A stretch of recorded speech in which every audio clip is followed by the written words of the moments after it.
पेशा खिदमत है एक शाम शेख सलाहुद्दीन साहब के नाम ऑल इंडिया मुशायरा जो 12 कला जौनपुर यूपी इंडिया में 12 नवंबर 2013 को हुआ, जिसे social mobile application Rocky talk ने लाइव टेलीकास्ट किया। नहीं है, एक और आखिरी कविता सुना के मैं शहीद हो जाना चाहूंगा। देखिएगा कि यहाँ पे कोई नेता बैठे हो तो मैं भगवान कसम यहाँ के नेताओं की बात नहीं कर रहा हूँ, मैं अमेरिका के नेताओं की बात कर रहा हूँ।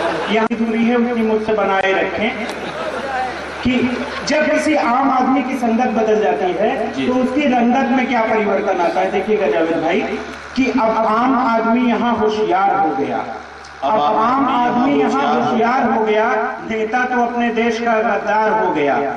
अब आम आदमी यहाँ होशियार हो गया, नेता तो अपने देश का गद्दार हो गया। ये रामलाल की यहाँ सुनता नहीं कोई, ये रामलाल की यहाँ सुनता नहीं कोई। ऐसा हुआ कि एक दिन बीमार हो गया, जब जांच कराया तो खून की कमी मिली, जब जांच कराया तो खून की कमी मिली, उसकी गरीब आंखों में पूरी नमी मिली। फिर डॉक्टर ने ये कहा कि खून चाहिए, फिर डॉक्टर ने ये कहा कि खून चाहिए, मुरझाए इस बदन को फिर जुनून चाहिए। सुनकर के रामलाल ये निढाल हो गया, सुनकर के रामलाल ये निढाल हो गया, तो बूंद खून मिलना भी मुहाल हो गया। जब आम आदमी से नहीं मिल सका लहू, देखिएगा दुर्घटना क्या होती है, कहां से हाथ से आता है। जब आम आदमी से नहीं मिल सका लहू, एक नेता ने कहा कि मुझसे ले लो बहू।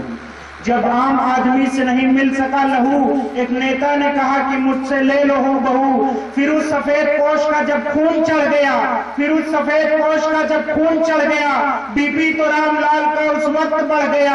कुर्ते की तरह शर्ट अपना फाड़ने लगा, भाषण को अस्पताल में ही झाड़ने लगा। कुर्ते की तरह शर्ट अपना फाड़ने लगा, भाषण को अस्पताल में ही झाड़ने लगा। और सच्ची बात कहता हूं, देखिएगा कि नेता के खून का हुआ कुछ इस तरह असर। अभी ज्यादा दिन नहीं बीता, मुजफ्फरनगर की घटना हमने देखी कि नेता के खून का हुआ कुछ इस तरह असर। लोगों में बो रहा वो संप्रदाय का जहर, हिंदू को लड़ाता कहीं मुस्लिम को लड़ाता, हिंदू को लड़ाता कहीं मुस्लिम को लड़ाता। जहरीले सांप की तरह वो दांत गड़ाता, घर फूंक कर सबका वो रहा देख तमाशा। वो बन गया विधायक यहाँ फेंक कर पासा। अब रामलाल है नहीं वो आम आदमी, अब रामलाल है नहीं वो आम आदमी, इस खून के नाते ही हुआ है ये लाजमी। अपना चरित्र स्वाभिमान बेच रहा है। देखिएगा नेता किस किस चीजों पे राजनीति करते हैं। अपना चरित्र स्वाभिमान बेच रहा है, जलती हुई चिता पे रोटी सेक रहा है। अच्छी बात हो कोई भी मानता नहीं, अच्छी बात हो कोई भी मानता नहीं, आजकल अपने बाप को भी पहचानता नहीं। कलयुग है घोर अपना ईमान बचाओ, कलयुग है घोर अपना ईमान बचाओ। इंसानियत ये कहती है इंसान बन जाओ, इंसानियत ये कहती है। कमल प्रतापगढ़ी हजरात गिरामी अपना कलाम पेश कर रहे थे। उन्होंने हास्य व्यंग की रचनाएं और कविताएं पेश की। साथ ही साथ उन्होंने ये भी कहा कि मैं बहुत विद्वान आदमी हूँ, पढ़ा लिखा आदमी हूँ, इसलिए बहुत पढ़ी लिखी बातें की, क्लासरूम की बातें बताई, रिजल्ट कार्ड का मामला बताया, पास होने और फेल होने का जिक्र उन्होंने अपनी शायरी में किया। साथ ही साथ उन्होंने एक बात नेताओं के हवाले से की और बहुत तरकीब से उन्होंने ये कहा कि ये मैं अमेरिका के नेताओं के बारे में बात कर रहा हूँ, यहाँ के नेताओं से इसका कोई ताल्लुक नहीं है। अब कमल प्रतापगढ़ी साहब यहाँ के नेता इतने बेवकूफ भी नहीं है कि ये इतना भी अंदाजा ना लगा पाए कि ये कहाँ के नेताओं की बात है।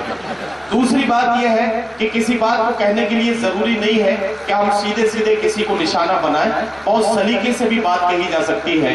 मेरे दोस्त तनवीर गाजी ने 4 मिसरे कहे कि बुरा है कौन लीडर, कौन अच्छा है नहीं मालूम, यहाँ अब कौन झूठा कौन सच्चा है नहीं मालूम। सुना ये है सियासत हामिला है कुछ महीनों से, ये सच्चाई है लेकिन किसका बच्चा है नहीं मालूम।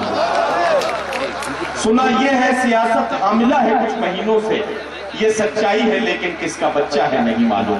बहुत शुक्रिया हज़रात, आपने कमल प्रतापगढ़ी साहब को नवाजा। मैं ये जो आपने देखा ये मुशायरे का एक वीडियो है। अगर आपको पूरा मुशायरा ये सुनना है तो हमारी वेबसाइट www.rockytalkmedia.com पर लॉगिन कर सकते हैं। जी हां, Rocky talk social mobile application अपने मोबाइल में डाउनलोड कीजिए और लाइव मुशायरे देखिए, और उसके बाद पूरा मुशायरा आप हमारी वेबसाइट www.rockytalkmedia.com पर देख सकते हैं। आप हमसे बात भी कर सकते हैं। हमारा मोबाइल नंबर है 9997640286।